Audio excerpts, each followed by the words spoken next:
We still bake from time to time, and he still enjoys that. But when I realized that at 15, I've given him, Chris and I, with your program and your help, have given him a better way of coping with anxiety. I mean, that's just huge. Yeah.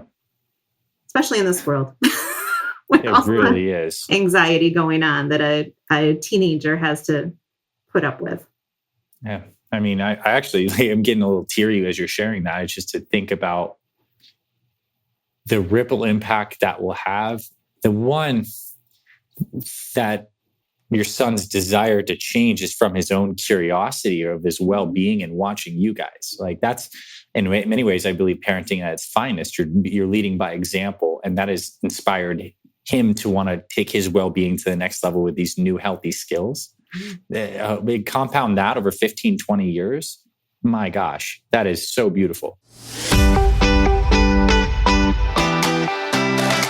Hey there, my friend. It's Dr. Anthony Balduzzi, and I want to welcome you back to another episode here on the Fit Mother Project podcast.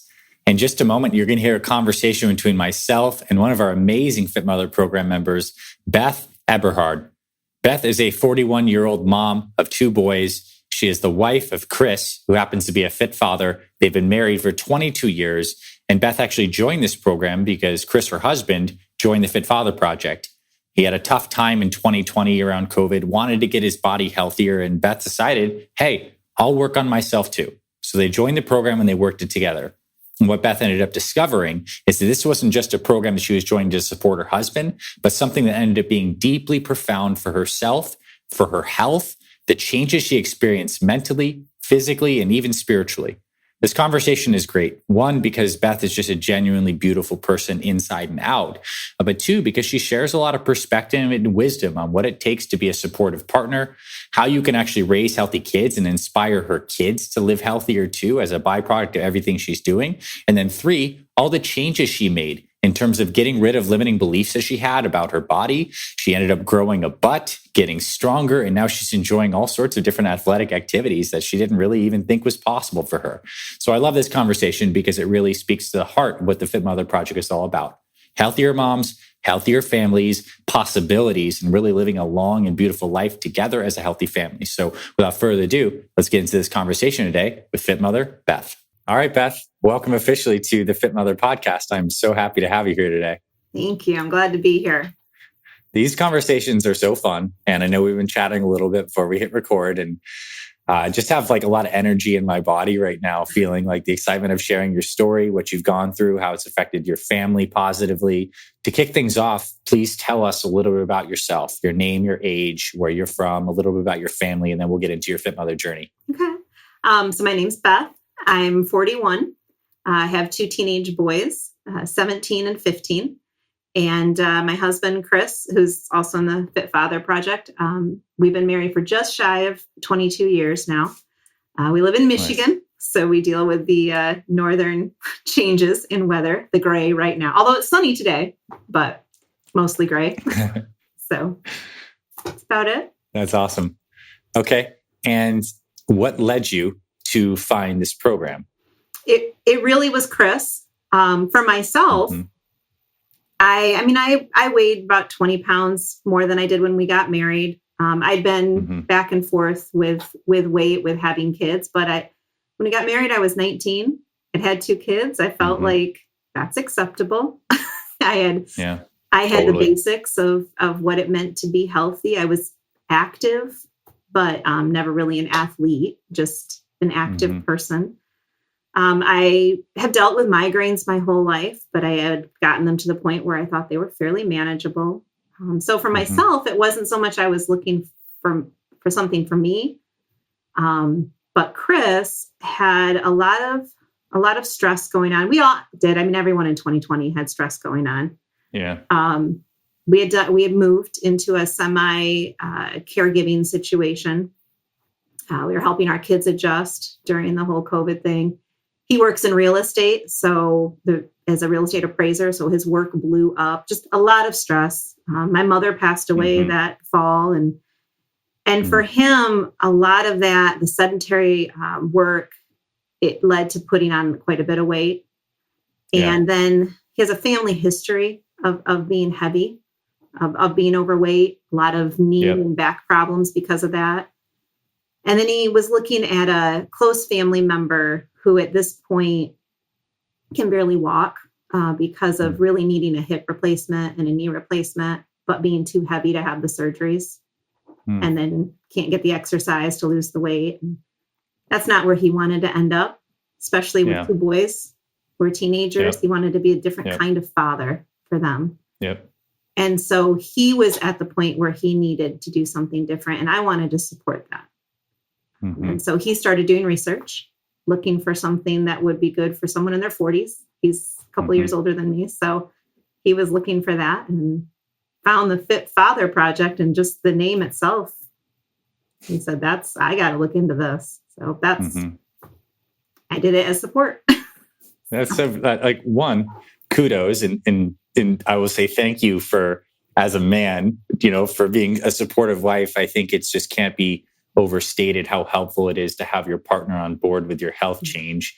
And I also think it's really beautiful that you ended up discovering a lot of great value in yourself that you didn't necessarily expect when you joined Fit Mother. And you guys got to do that together, which is, wow. I mean, I imagine it led to a very big shift in your family. So walk me through your journey here. You're signing up because you want to be supportive and you're like, hey, I could probably get healthier too.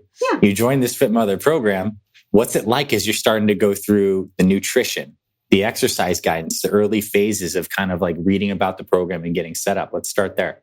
Well, it was the content. I mean, it's a lot. That first month is a lot. Sure. And it can feel overwhelming. And others who have asked us about it since then, I tell them that right away. Follow through with it because it's going to feel overwhelming at first. But that was one of the things that appealed to me when Chris wanted me to look at the program and asked me, because we've done other weight loss programs, been successful and then put the weight back on. But the education part of it, I knew that was going to help him make the right decisions for himself. And then as we worked through it, the nutrition, the learning, not only what was a healthy choice, which was something I was probably a little bit more familiar with, but why it was a healthy choice. That made it something that, after working through that, really simplified healthy choices. So it could start off feeling overwhelming. But then it became simple. Because now I could go into, if I didn't have exactly what I was looking for, I knew why I was looking for that and could read the nutrition labels and pick out something that would still work. Right. And adjust to flexible, because our schedule is very flexible. There is, we try for routine, but it's constantly changing. So we could adapt. And it's gotten to that point with the boys too.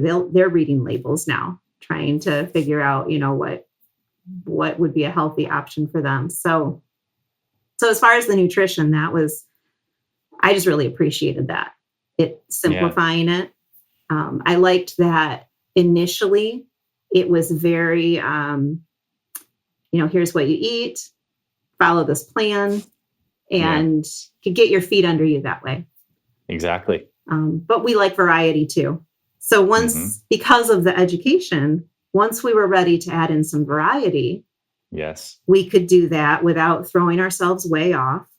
We learned some things we shouldn't add in along the way, but then we could adjust. The exercise. So I've always liked to run. I like to jog. I always did cardio, great endurance. Never lifted weights.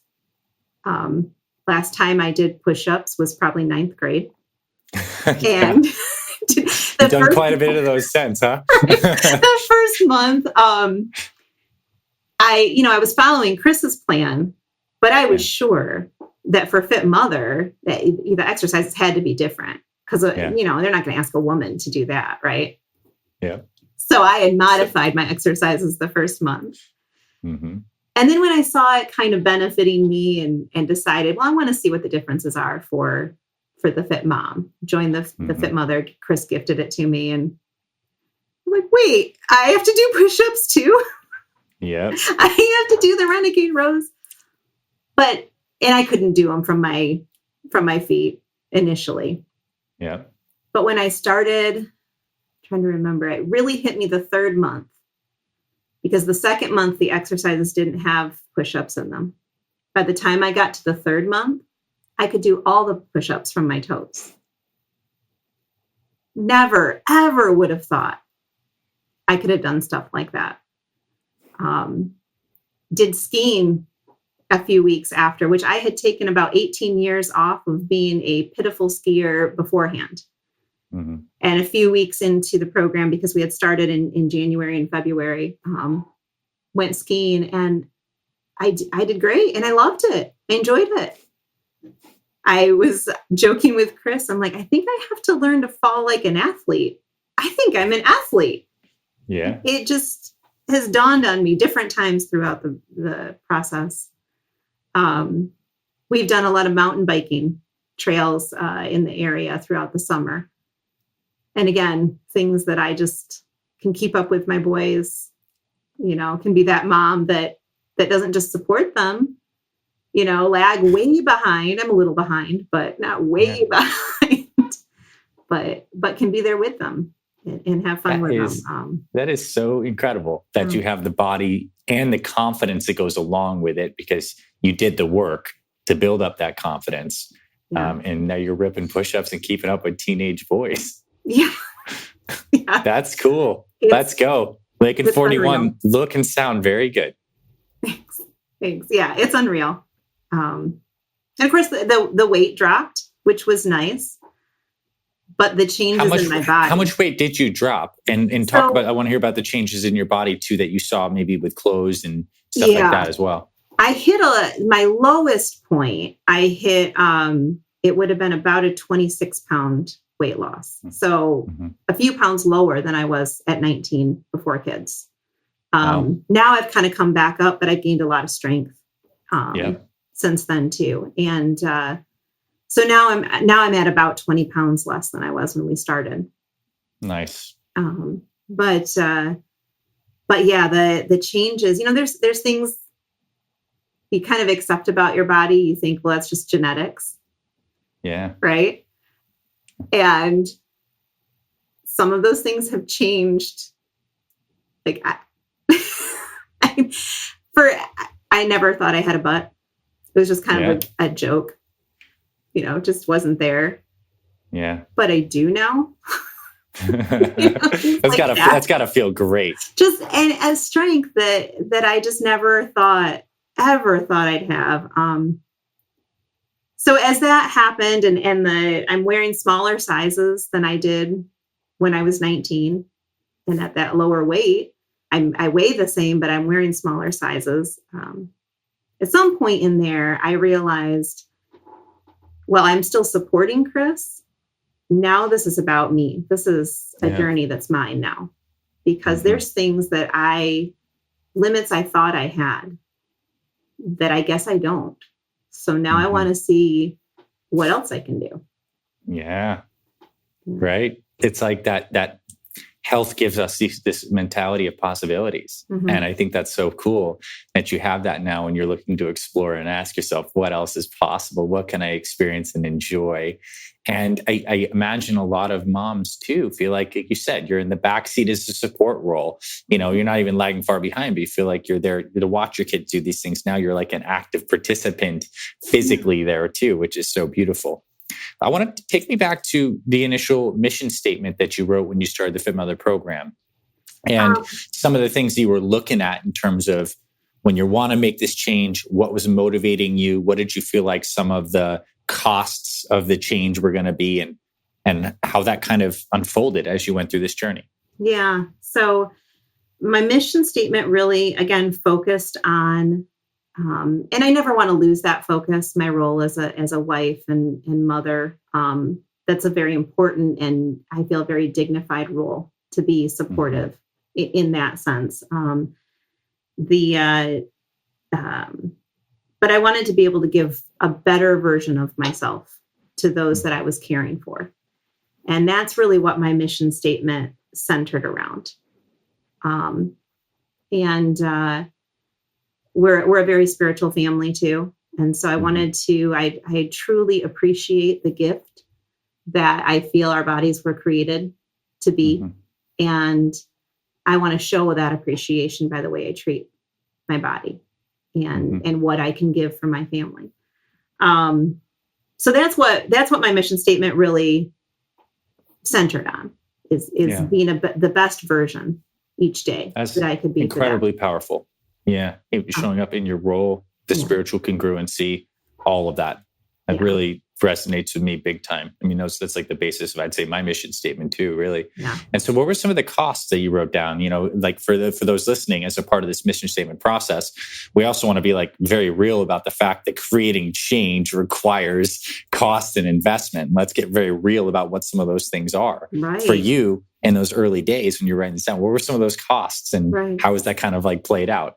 It's interesting because when I was thinking about this interview, I was looking back at that, what those costs were. And it kind of surprised me how differently I look at it now. I knew it would take time and energy to do the education part, to plan, to meal prep, to all those things. Now, like I said, it ends up simplifying it for me. I have more energy. I can throw together a healthy meal in less time than it would have taken before this. Right. Didn't see that coming. Right.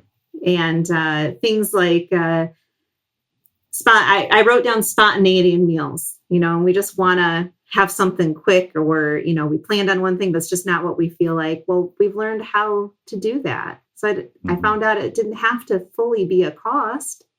Yeah. I can do it and feel okay about it because I know how to do it now. Yes. Yeah. But one that really stuck out to me was our youngest son mentioned that we had a lot going on in 2020 with a move and all that. He's suffered from anxiety for many years.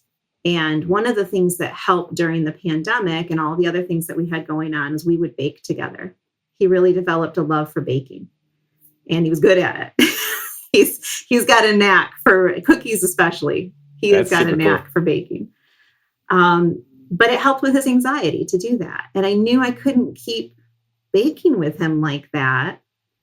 So I was going to have to change that. And I thought that would mean finding healthy things to bake with him. And we did some of that. But what I realized looking back is what actually replaced that, as he saw the changes in us, he started asking about how much water he should be drinking in the day. And then he'd ask me, how much protein do you think I should have in my meal?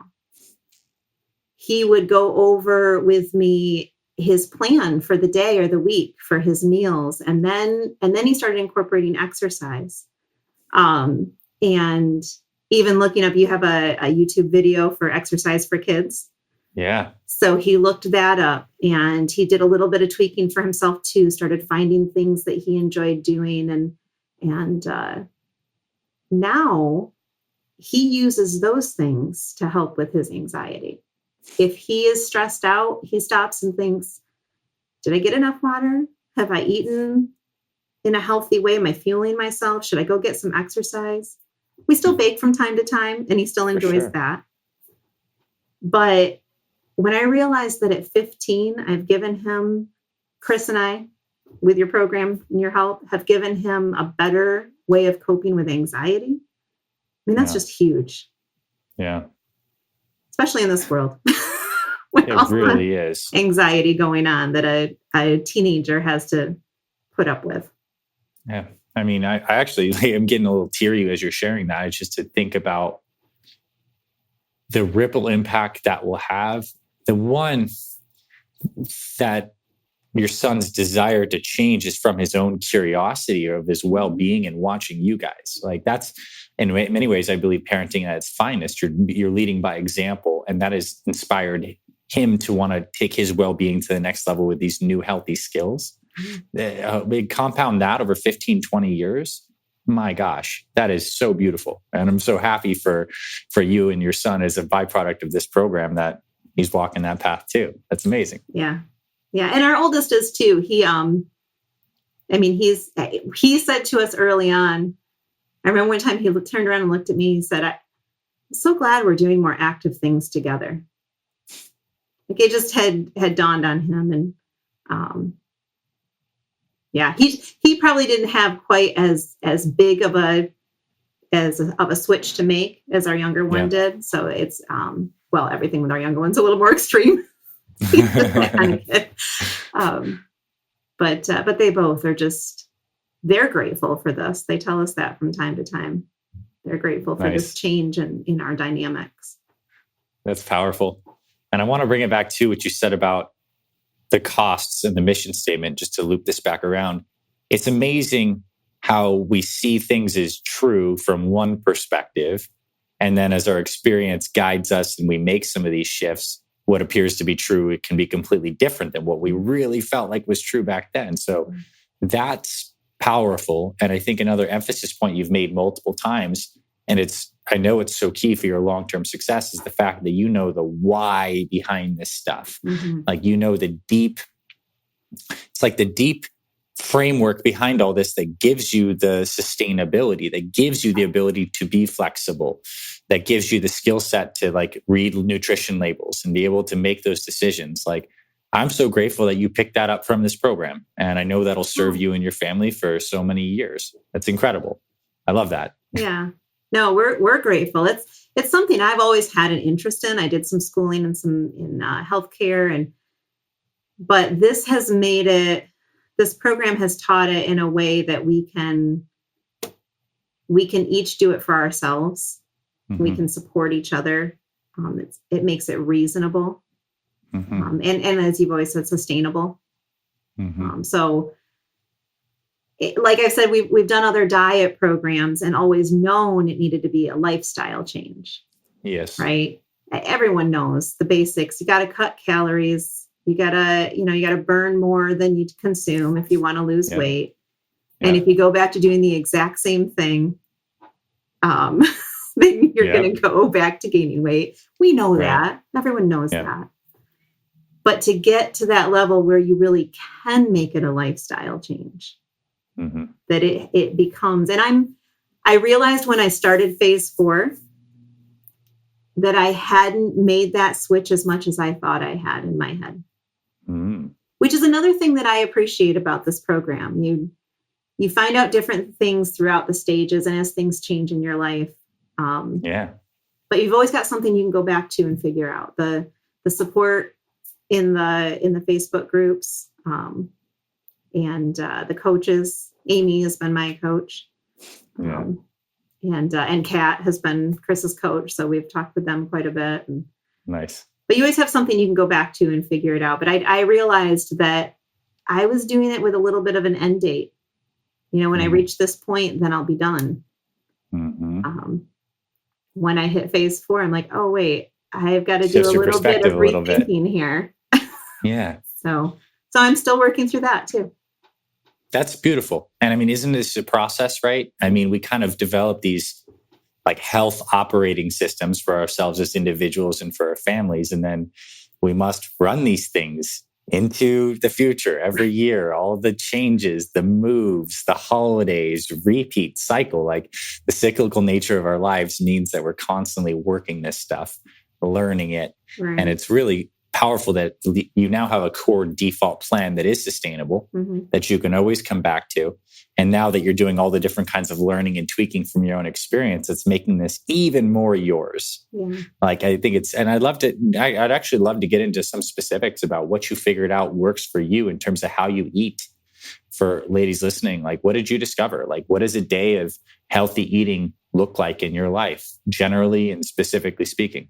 Yeah. Well, I love the shakes for breakfast. That is, it makes it simple. And I get to the point where, for example, we just got back from a bit of a vacation, and we went off plan. We applied some of the things that we've learned, but I was craving that shake when we got back the next, when I knew we were coming back and we were going to get back on plan the next day. I was craving that shake in the morning because it makes me, it's simple, but it makes me feel good. And it feels like a good start to the day. If I start with that, then the next good decision is easier to make. It's positive momentum. It's an anchor. it's an anchor. Yes. It's so important. And I'm glad you see the specificity of that. It's like, it's an anchor you can come back to, and it's a momentum generator every new day. You're saying, this tastes good. It's easy on my schedule. And today it's like almost making a prayer. It's like, I am investing in my health. Yes. Onwards. Yeah, absolutely. And then, like I said, I started off going back and forth between wraps and salads because I needed to keep it very simple. Yep. Now I put in a little bit more variety. I have found that because I do like eggs, I like, your typical breakfast cereals, which for me was like eggs and toast. I would put some protein, in with my breakfast beforehand. But I would also have some toast or some, things like that. So I have started making avocado toast quite often for breakfast or for lunch, and putting an egg on it.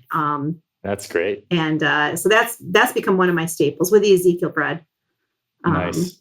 Love that. I had a manwich today with avocado. And so, I add a few more varieties. I try to make enough healthy dinner that I can have a leftover.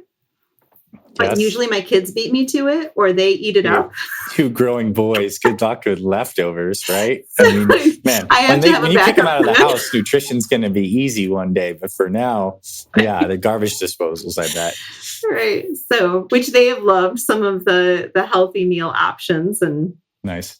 And then, I tend to like the on-the-go plan, even though I am at home most of the time for my work and the things that I do. I like that because I felt like I functioned better, with having that mid-afternoon with that snack. spacing. Yeah, with that spacing and having, usually it was some nuts and an apple or an orange or something like that. And that's coming around 3-4 p.m. for you? Yeah. So that's what I usually have for a snack. And then for dinner, I started off using the stuff that was on the plan. But I've learned, again, what I can incorporate, play around with, but it's usually a chicken or we eat a lot of venison. Yeah. So, which we don't process with the added meats. So it becomes a very lean. So it could be taco salad or chicken. We've found out we love Brussels sprouts because we've been playing around with different ways of roasting vegetables. Right. And my kids keep saying, why do Brussels sprouts have such a bad name? Yeah. It's like they're delicious if prepared well, right? Yeah. So lots of veggies. And then for carbs, I have found, again, love that I know how to read labels because at Costco, I found this packaged quinoa and brown rice that has nothing else added to it. And I can do it in the microwave in little packages. So Chris and I, it's wonderful.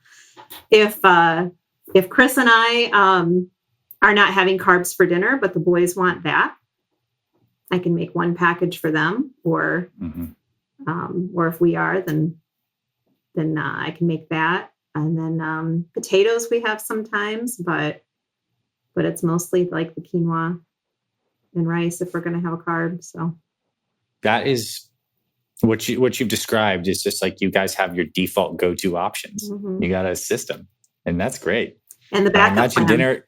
You always have to have the backup plans. Yeah, tell me about the backup plans. I want to hear about this kind of stuff. Backup plans. That's like looking for that stuff like the quinoa and that I can put in the microwave, or venison. The packages that we have of venison can be thawed out in the microwave quickly. So if something didn't work out the way we wanted it to.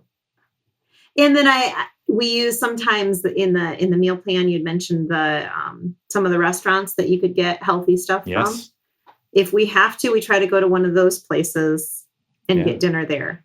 If something comes up that we can't be home to make dinner. So, but for me, the biggest backup plan is in my exercise routine because I usually have morning appointments. Right. And so I love if I can get up and get my exercise in the morning. But if I don't make it, especially this time of year when it's darker later, if I don't make it up in time to get because my prayer and Bible reading comes first. after I have my water, and then I sit with my coffee, prayer and Bible reading. But if I then don't have enough time to get my exercise in before my morning appointments, then I have a backup plan. I right away at lunchtime will get my exercise in. Yep. So I have found for me that both for food and for my exercise, I have my plan, but then I have to have my backup plan too. Yeah. And I think the main key thing behind all that is like, you're conscious of all this now. Like you have the system and the structure, like the A and the B. And I think where a lot of people get caught up is when they don't have these plans and backup plans and there's a bump in the road, it can derail you. But when you do have these systems in place, like you can smooth rolling. Whatever curveball happens, you have something. That's so awesome. I absolutely love that. And I'm curious on the exercise front. I know you mentioned, the experience skiing when you're like, wow, I'm like feeling so much stronger. Like, how has your exercise performance like changed, and how like the strength wise or cardiovascular fitness, what have you really experienced from doing some of these workouts over this period of time you've been with us? Well, let me see if I can think of measurable things. I mean, I obviously feel stronger. I think when I'd have to go back and look because I probably didn't write it down like I should have. I think when I started doing the Apex 10, I believe I started with 5 pounds. Yeah. And I think the last time I did it with 15-pound dumbbells. Whoa. Nice. I have this week been working on the shredder. Yeah. Which I think before I did I did some of the kettlebells with like a 20-pound kettlebell and some with 15. And then I think I used 10-pound. Maybe I used 10 and 5. I can't remember. I know I had like a huge variety the first time I went through. This time, and I do feel like I am pushing myself, but this time I'm doing all of the kettlebell stuff with a 30-pound kettlebell and all of the rest of it with the 15-pound dumbbells. That's where those glutes are coming from, huh? Apparently when you double your weight on these workouts, you end up growing a butt. Yeah, that's great. Apparently it's there somewhere. And then, like I said, the push-ups, I mean, I still just keep doing those from my toes. The cardio. So I hadn't done hits before. I did more like 30 to 35 minutes. And I would run because if I used a treadmill, I could track it. So at like a 2 incline, I would run for like 6 miles an hour was about where I could keep it for 30, 35 minutes. So that was decent. But now when I do my hit on the treadmill, I'm at usually a 4.5 incline. I'm running at about 8.5 miles per hour during that minute. Nice. At the 4.5 incline. And then my downtime is the 5 miles per hour. So I'm catching my breath just a little bit under where it was my peak. That's cool. As far as cardio. So. Wow. That's fitness. No, I mean, that's just like, I can come up with. That is cool. Like it's just, you have a lot to be proud of. I imagine you feel like proud and excited about that. And it's cool to see measurable changes. What was your max is now like what you're doing kind of like more casually. And I know you just can continue to build on that. And in wrapping this and heading towards the end, I'd love to talk a little bit more about the inner game.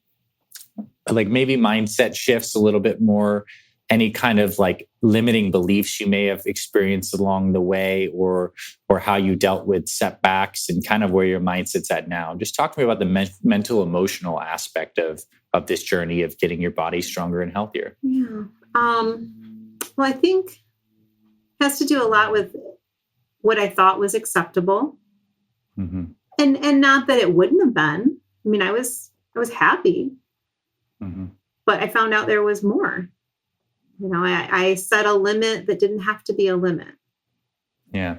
And so while I never want to become unreasonable, because when I was in my teens, I did get stuck on the number on the scale and I made some unhealthy choices because of it. And so when I first started this journey, I was scared I would go back to that if I got too obsessed with the number on the scale. But I have learned how to use that tool and not be obsessed by that tool. Yeah. And so now I feel like I can give myself a challenge. I can give it my best. Mm-hmm. If it doesn't work out, I find out, oh, I can't quite do that. That's okay, because I'm happy with what I am doing. But I might find out I can do it. So whether that's something physical or something emotional, I'm up for trying. And I feel like I can handle setbacks better. I can handle, I don't want to call it failure, but maybe a not yet success. Yeah. A little bit better. I can view it that way instead of failure. Yeah. That's very powerful. I like that mindset shift a lot. Yeah. Now, in wrapping, I want to ask you, what advice, looking back, you would have given yourself starting out, or other fit mothers that are in the early stages of the journey? And also, what advice you maybe have for yourself now and other ladies that have gone through the process and are maybe entering into the phase 3, phase 4 aspect where you have some momentum? I'd love 2 bits of wisdom and perspective for you on both those fronts. Okay. Well, first of all, take before photos and measurements. I didn't. I don't have any of that. It took forever for me to find the photos that Trina asked for. Yeah. Because I didn't. Wish now I would have those to look back on. But as far as, the more what's going to help you stick with it, to be patient and be persistent. Don't limit yourself. Give it a try. Mm-hmm. It's not going to hurt anything by trying to be a healthier version of yourself.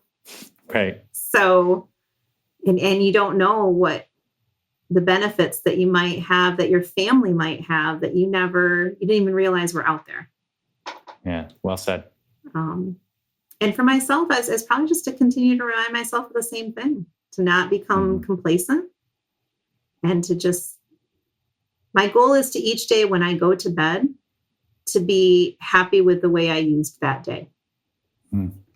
Because every day is going to be different. And some days we're up to things that we're not up to other days. And so I just want to be happy with how I handled the things that came at me that day.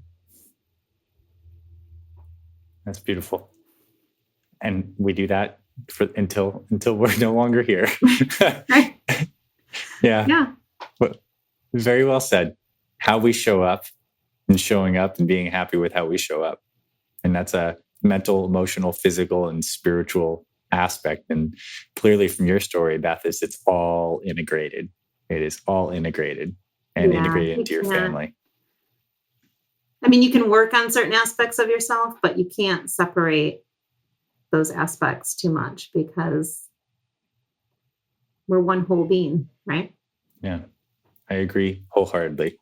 And I want to thank you for coming on here and sharing your wisdom and your smile and just all the beautiful stuff that you've experienced and that your family's experienced. I want to say again, thank you from the bottom of my heart. And I know I speak for Amy and Catherine and all the other people on our team who helped make this program, that it brings us the greatest joy to see you succeed with this program and to take this information and to apply it into your life. It's amazing. I still have to pinch myself when I'm a part of these conversations that we've been able to have an impact on your and your family's life. And I don't even know what that ripple is going to be into the future, but I do know that you, Chris, and your boys are out there better for this and making the world a better place. So thank you for being a fit mother and walking the walk. It means so much to us. Well, thank you. We really appreciate all the work and time put into this. Very much so. Thanks for being on today, Beth. Appreciate you.